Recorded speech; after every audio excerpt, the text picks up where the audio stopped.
Good morning. It's Pop, Dennis Murray, back again. Today is our 20th Popcast.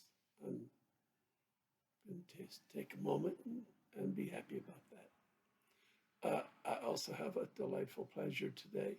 It's the third birthday of my great granddaughter Ruby, and we're going to have a drive by since we can't all get together at my granddaughter Molly's house. Craig, uh, the whole family's going to drive by it while they're sitting outside, and we're going to cheer and whistle and holler and do what we can to celebrate this delightful child's birthday. Big doings, big doings. I'm I've had the pleasure of being able to retire from the law early, and I was able to babysit all of my grandchildren, most of them, and I had them two babies a day, 2 days a week for almost 10 years. They just lived near me and happened to come in twos.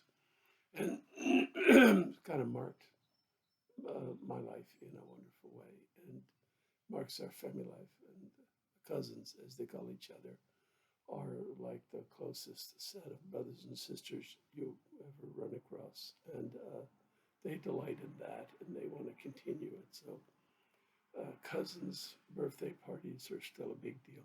And it's part of why it's so difficult for us to be in this isolation that's necessary for the virus. Okay, continuing talking about finding the middle because there's a lot involved and it's going to take some while to sort it out. Today, the title is You Are Complicated, You Want Slack. And those are, related. You would like others to give you slack based on how complicated you are. You are sometimes the best friend in the world, and sometimes you forget somebody's birthday. You might be there when they're sick and need a helping hand, and you might have other strengths. And you might be very tolerant and understanding, uh, but not follow through with real support. So, we're all complicated. There's nothing extraordinary about that. But what matters about finding the middle is you can't really appreciate the complexity of others and see below it to their quality of sharing in the awe and trying to live the awe as best they can without some ability to see through their weaknesses to find their strong points and see through their strong points to be able to accept their weaknesses. And so you start with yourself. Always a good place to start when difficult work is to be done. Um, so one of the things that you want to do is look at the difference in you between your intuitions and your knowledge. And part of this involves finding hidden intuitions. Um, and this is not the easiest thing to do.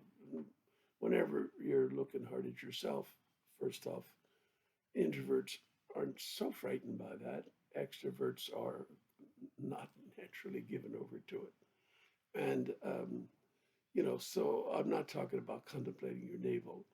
I'm just talking about, trying to make some honest effort at sorting out some of your strengths and weaknesses. And in this particular manner, in this particular aspect of your strengths and weaknesses, what things that you accept as an intuition in yourself and what things you feel are knowledge. So you might be better at recognizing intuitions in others. And for intuitions, of course, you want to find that they share the intuition of awe and the experience of it, and they're trying to live it, but also you want to know what other intuitions they have because you understand that uh, this is part of how they build up their whole personality, and um, it's part of how you build up yours.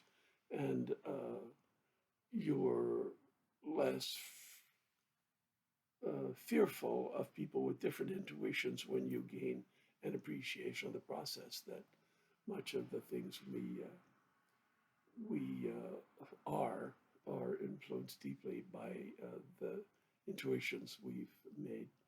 So for all of us, there's something about faith. You either have it or you don't. Now, that kind of faith we're talking about is faith in a personified God.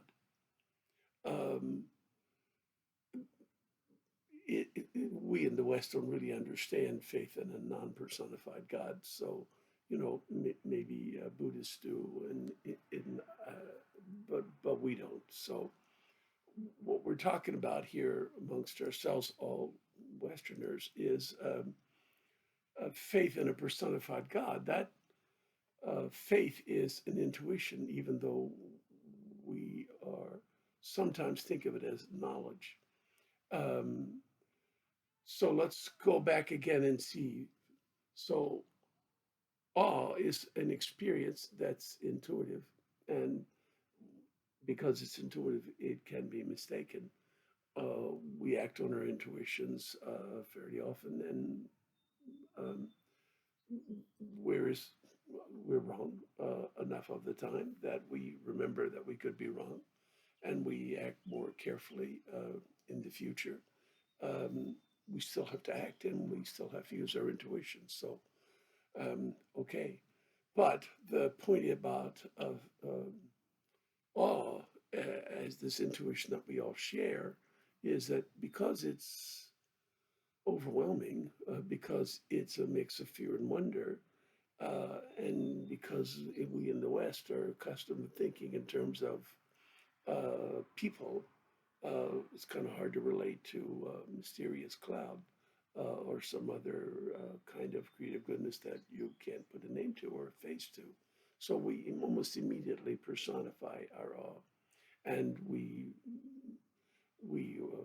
have God the Father, or um, we have God the Father, the Son, and the Holy Ghost, or we create demigods, or we have prophets who are as close to God as anything could be and have to be essentially adhered to as if they were themselves gods. And so it's confusing, it's complicated, but Christians in particular feel that Jesus is a real person that they can really get to know uh, through the life he lived, through his words and deeds, and the observations that others made of that, and the reports that were given. Um, and so it's very often the case that Christians think of their faith as in a known God, and that it is a fact. Once they have chosen to believe that Jesus is the Son of God, then it's over. There's no room for dispute. It's not an intuition anymore. It's knowledge. And it's a knowledge that's claimed to be incapable of being wrong. Um, so, what I want to point out is the intuition that Jesus is God is preceded by a further intuition that there is a God, that there is this awe we experience, and that it is a creative goodness, and that, for lack of any better way to think of it, we personify it and we call it God, and we give it a name, a face, a figure, a history, a tradition, and a set of ideas about where, when, and how we live in honor of it and we support it. But it's still an intuition. And it's not, wrong to live by an intuition. We have to. We don't have any choice. We wouldn't be able to make any sense of life if we weren't willing to trust our intuitions. And this is a very trustworthy intuition to live by. The, but it's not doubting your faith to remember that it is all from an original intuition that we all share, and the intuition of awe. And it's, if anyone argues that if you say that your faith is based on intuition and is not a knowledge that can't be disputed, if anyone says to you, it's a knowledge that can't be disputed, he's forgetting the intuitions that underlay that knowledge. And because it's an intuition, you'll have to accept that it can't be proven. It could be wrong. But it's strong enough and powerful enough and supported enough by history and tradition that you feel very confident living by it, and you should. There's every reason to feel that by whatever personification you make, this all really is an existing creative goodness for which most people are going to use the word God. And then it's all arguing over the details. And I welcome and encourage that. I feel that all very strongly. I always have. So enough for today. You're complicated. You want people to cut you slack.